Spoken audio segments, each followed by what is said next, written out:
बिस्मिल्लाहिर्रहमानिर्रहीम। अस्सलाम वालेकुम वरहमतुल्लाहि वबरकातुहू। मैं ज़ुबैर ख़ान हूँ और आप मेरा वीलॉग देख रहे हैं।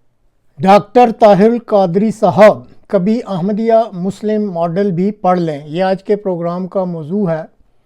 प्रोग्राम शुरू करने से पहले ये बतलाना ज़रूरी है, जिसे डिस्क्लेमर कहते हैं, कि इस प्रोग्राम में पेश किए जाने वाले नुकात मेरी ज़ाती समझ बूझ के नुकात हैं और इन नुकात को किसी तौर पर भी जमात अहमदिया का मौक़िफ़ ना समझा जाए। इस प्रोग्राम में पहले आप एक जानी पहचानी दीनी शख्सियत डॉक्टर ताहिरुल क़ादरी साहब की एक छोटी सी वीडियो मुलाहिज़ा करेंगे, जो कि इस चैनल के एक करम फरमा ने सेंड की है। वीडियो खासी पुरानी है, लेकिन इसके मंदरजात अभी भी ज़िंदा और ताबिंदा हैं, बल्कि पुराने दौर की निस्बत आज के दौर में तो कुछ ज़्यादा ही ताबिंदगी दिखला रहे हैं। तो मुलाहिज़ा कीजिए डॉक्टर ताहिर क़ादरी साहब की ये गुफ्तगू। मौलवी 300 साल पीछे खड़ा हुआ है हमारी सोसाइटी का, और सोसाइटी 300 साल आगे पहुंच चुकी है। नतीजा ये है कि अब जब वो मौलाना साहब मदारिस से जब पैदा होते हैं, गला तो घूंट दिया अहले मदरसा ने तेरा, कहां से आए सदा ला इलाहा इल्लल्लाह। अब जब वो बैकग्राउंड आएगी उनकी, हमारी सोसाइटी में पढ़े लिखे घराने का कोई शख्स अपने बच्चे को दीन की तालीम के लिए नहीं भेजता। जो तीसरे दर्जे के खानदान माज़अल्लाह समझे जाते हैं, माज़अल्लाह, गरीब लोग, वो अपने बच्चों को भेजते, और वो भी गरीब भी अपने बच्चों से उसको भेजते हैं जो बिल्कुल किसी काम का ना हो, दुकान खोलने के काबिल भी जो ना हो, उसको दीन समझने के लिए मदरसे से भेजें। आप जरा फैमिली बैकग्राउंड भी मुलाजा फरमा लें। उसका फिर जेनेटिक इंजीनियरिंग भी एक फन है, आज साइंस में सब्जेक्ट है, उसके जीन्स में कितनी काबिलियत होगी, वो जेनेटिक इनहेरिटेंस जो पाई है वो भी देख लें। फिर मदरसे में आया, 10 साल मदरसे में ज़कातें खा के वो पला, जुमरात की रोटियां खा के पला, और रसीद बुक लेके चंदे और कुर्बानी की खाले जमा करता रहा। 10 साल इस माहौल में आया, कहां से था, पहुंचा कहां, तालीम तरबियत किस माहौल में होगी, और जब यहां से पढ़ के निकला तो सोसाइटी में फिर आगे कोई जगह नहीं सिवाय मस्जिद की इमामत के। वहां मस्जिद की इमामत में जो कमेटी मोहल्ले की बनी हुई है, वो मौलवी साहब उसका जाती कमेटी का मुलाजिम है, और कमेटी में भी जो आदमी ज्यादा चंदा देने वाला चौधरी साहब है, वो उसका जाती मुलाजिम है। आप उस मर्जी से हट के कह नहीं सकता। तो ओवरऑल जो पूरी की पूरी लाइफ एक जिस आलिम ने आगे देना था, वो तो ये पसमानदा बन गई। पसमानदा जहन, पसमानदा माहौल, पसमानदा तालीम और पसमानदा चांसेस मालूम, सिवाय अब वो नूर बशर के झगड़ों के और हाजिर नाजिर है या नहीं, मिलाद करें या ना करें, ये हराम है ये हलाल है, हाथ छोड़ें या बांधें, रफ़ा यदैन करें ना करें, ये काफिर है ये मुशरिक, तो वो इन्हीं में जंग नहीं करेगा तो और क्या करेगा, उसके पास और मैदान ही कोई नहीं। डॉक्टर साहब की इस गुफ्तगू के अहम नुकात कुछ इस तरह हैं कि पाकिस्तान में इस वक्त दीनी मदारिस का जो निज़ाम है, इसमें तालीम हासिल करने वालों का गला घोंट दिया जाता है। इन मदरसों में मुआशरा के तीसरे दर्जे के शहरियों के वो बच्चे दाखिल कराए जाते हैं जो मुआशरे में कोई और काम करने के काबिल ही नहीं होते। ऐसे बच्चों के जीन्स की काबिलियत का अंदाज़ा आप इन्हीं अमूर से लगा सकते हैं। ये बच्चे जुमेरात की रोटियों पर पलते हैं और चंदे की रसीदें हाथ में लेकर दर बदर रकूम इकट्ठी करते रहते हैं। 10 साल इसी तरह गुजार कर चंद मोटे मोटे दीनी अमूर समझ कर किसी इलाके की मस्जिद के इमाम लग जाते हैं, और फिर ज़्यादा चंदे देने वालों और मसाजिद कमेटियों के मेंबरान के ज़ाती मुलाजमीन की हैसियत से बाकी ज़िंदगी गुजार देते हैं। चूँकि ये एक पसमानदा मुआशरे से पसमानदा जहन लेकर आते हैं, पसमानदा माहौल में ज़िंदगी बसर करते हैं, वाजबी सी मजहबी तालीम हासिल करते हैं, और चूँकि आगे बढ़ने जोगे होते नहीं, इसलिए किसी अहम माशरती मैदान में भी बिल्कुल आगे नहीं आते।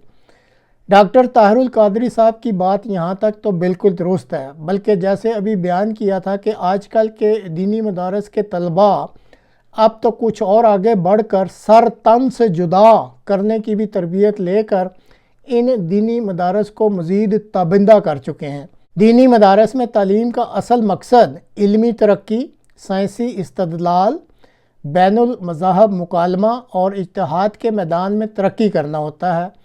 दीन का जो असल जोहर इल्म, अक़ल, अमन और अदल है, इसका हसूली दीनी मदारस के तलबा को जदीद मुआशरे का हिस्सा बनाने में मदद कर सकता है। लेकिन अब यहाँ ये सवाल पैदा होता है कि डॉक्टर ताहिरुल क़ादरी साहब, जो ख़ुद मजहबी तालीम के मैदान में PhD डॉक्टर हैं اور عرصہ دراز سے پاکستانی معاشرے کے علاوہ دنیا کے مختلف ممالک میں اپنے دینی تعلیمی اداروں میں زیر تعلیم ہزاروں افراد کے ذریعے اپنی اصلاحی کوششیں تصوراتی سطح پر پھیلا رہے ہیں، لیکن بدقسمتی سے وہ عملی اور معاشرتی سطح پر بالکل ناکام نظر آتے ہیں۔ اپنے خطابات میں ڈاکٹر صاحب معتدل راستہ دکھلانے کی کوشش تو ضرور کرتے ہیں، لیکن پاکستانی قوم یا اپنے پیچھے چلنے والوں کی کوئی فکری اصلاح یا پھر کوئی اجتماعی قیادت پیدا کرنے میں ابھی تک کامیاب نہیں ہو سکے۔ ڈاکٹر طاہر القادری صاحب کی تحریک صرف ان کی شخصیت کے ارد گرد ہی گھومتی ہے۔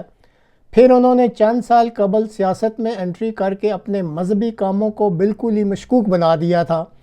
دھرنوں اور سیاسی نعروں کی وجہ سے ان کے پیروکاروں نے ان کے بیانیے کو سیاسی ایجنڈا کہنا شروع کر دیا تھا، جس کی وجہ سے ان کی مذہبی اصلاحی کوششوں کو بڑا دھچکا لگا اور دنیا بھر کے مذہبی رہنماؤں نے بھی ان کو اہمیت دینے سے انکار کر دیا۔ دوسری طرف ڈاکٹر طاہر القادری صاحب چونکہ بنیادی طور پر بریلوی مکتبہ فکر سے تعلق رکھتے ہیں، اس لیے ختم نبوت کے مسئلے پر ڈاکٹر صاحب بھی احمدیہ مسلم جماعت کے عقیدہ ختم نبوت سے شدید اختلاف رکھتے ہیں اور احمدیہ مسلم جماعت کی کسی کاوش کا نہ تو مطالعہ کرتے ہیں اور نہ ہی کسی کوشش کو سراہتے ہیں۔ تاہم یہ درست ہے کہ انہوں نے کبھی احمدیہ مسلم جماعت کے خلاف نفرت انگیز یا پرتشدد مہم نہیں چلائی۔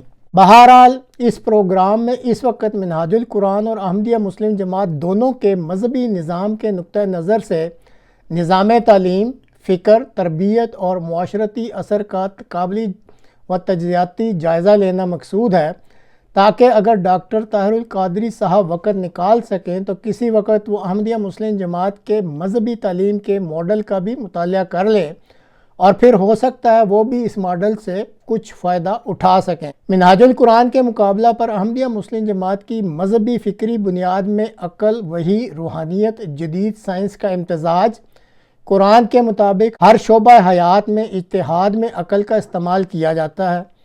منہاج القرآن کی شخصی قیادت کے مقابلہ پر احمدیہ مسلم جماعت میں خلافت علی منہاج نبوت قائم ہے، ادارہ جاتی نظم و ضبط ہے، فکری تسلسل ہے، قومی اور بین الاقوامی طور پر بہترین نظم و ضبط قائم ہے۔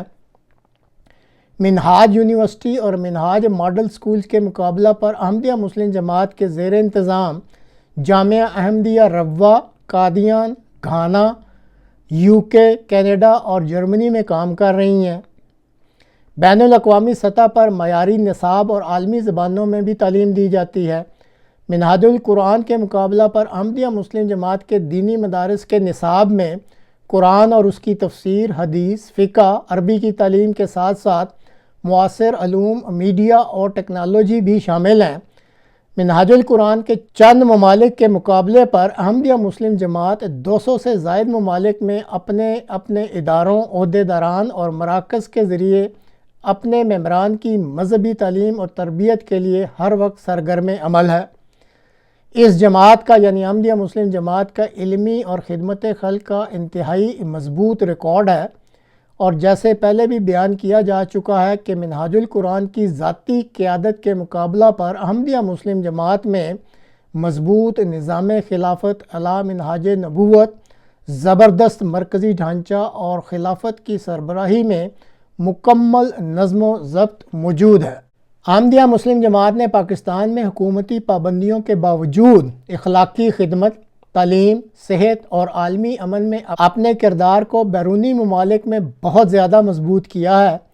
عملی، سماجی اثر اور تنظیمی امیج کے لحاظ سے بھی احمدیہ جماعت زیادہ مربوط اور عالمی سطح پر بہت زیادہ مؤثر ہے۔